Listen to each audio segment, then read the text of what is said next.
Welcome to Pause on Purpose. And this week, as we talked and promised last week, we're going to be spending time on all of these adjectives, these modifiers that surround this great word inheritance and why that's our living hope.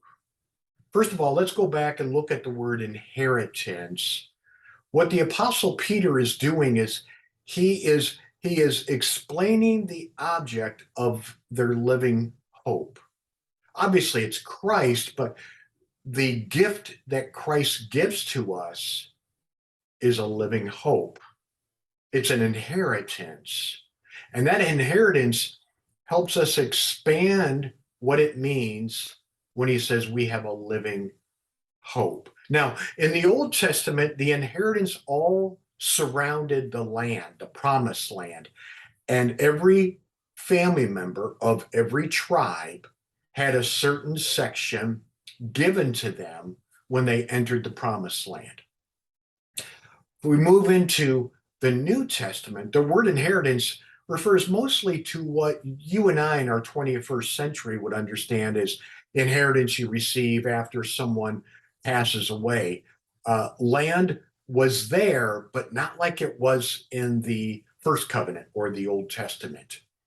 Now, as we progress through the New Testament and Paul begins to expand this thing, this whole idea of the New Testament stands in contrast to the Old Testament idea. Whereas the Old Testament is about land and how someone could come in and take over your land, repossess your land, or whatever it might be, much like today.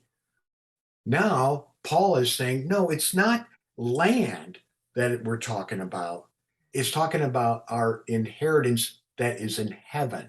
It's our eternal life that we are going to. And so, all this week, we're going to be modifying what that is. And our first word, really, as we introduce this whole idea, is that it's an imperishable. We'll get to that tomorrow. But today, I just want to walk through this whole idea of what the inheritance was and how it was contrasted with the Old Testament idea. Um, the inheritance in the that we have again today is about our inheritance in the eternal city of God that will never be taken away from us. And beloved, that's what we're hoping for. That's what we're waiting for. Remember, when we say hope, it's anticipation with expectation based upon the character of God and his promises, his word. And so we have his word on it. This inheritance is coming to us. And you can take that, not to the bank, but to heaven itself. You go with God today because your inheritance is secure. And we'll talk more about that the rest of the week. God bless.